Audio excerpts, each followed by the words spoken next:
چنی کوٹ بے سہارا راجپوت خاندان کا احتجاج۔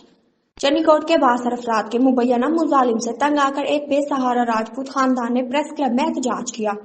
متاثرہ خاندان کا کہنا ہے کہ ملزمان کی جانب سے دھمکی آمیز رویہ بدستور جاری ہے، جس کے باعث انہیں جان و مال کا خطرہ لاحق ہے۔ مظاہرین نے حکام سے فوری تحفظ فراہم کرنے اور انصاف دلانے کا مطالبہ کیا۔ مزید جانتے ہیں طارق حسین سے۔ جی طارق، آغاز کیجیے گا۔ تھانہ چنی کوٹ کی حدود میں بااثر ملزمان ارشاد شان نوپود نے غریب اور بے سہارا یتیم فاطمہ بی بی کی فیملی کی زندگی اجیرن بنا دی۔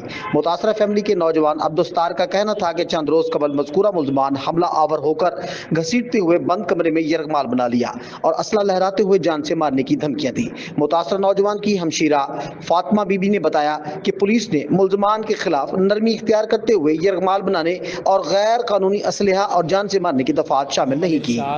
محمد عدنان، محمد شان، محمد نعمان اور محمد عمیر، ان لوگوں نے مجھ پر حملہ کیا ہے، مجھے مارا ہے، لاتے غصے چماٹے تھپڑ اور گنے سے مجھے مارا ہے۔ پھر مارنے کے بعد مجھے وہاں سے گھسیٹ کے گھر لے گئے ہیں، گھر پہ مجھے مارا ہے، اسلحہ لے کر آئے ہیں، وہ میرے یعنی کہ نا سر پر رکھا ہے، مجھے دھمکیاں دی ہیں جان سے مارنے کی، میرا گلا دبایا ہے۔ بالکل قانون کو میں نے 15 پہ کال کی، ہاسپٹل میں کھڑے ہو کے، وہاں پہ پولیس والا آیا، انہوں نے آ کے ان کی حالت دیکھی، حالت دیکھنے کے بعد انہوں نے جو اس کے اوپر تشدد ہوا اس کا انہوں نے کہا بظاہر کوئی نشان نہیں ہے، اس لیے آپ اسے ریفر کروا کے ہمیں احمد پور بھیجا گیا، اور انہوں نے جو FIR کاٹنی چاہی تھی وہ بھی نہیں کاٹی۔ بیوہ عورتوں، میرے بچہ یتیم ہے، میرے بچہ نو بالکل ہی مار دیا تھا انہوں لوگوں نے۔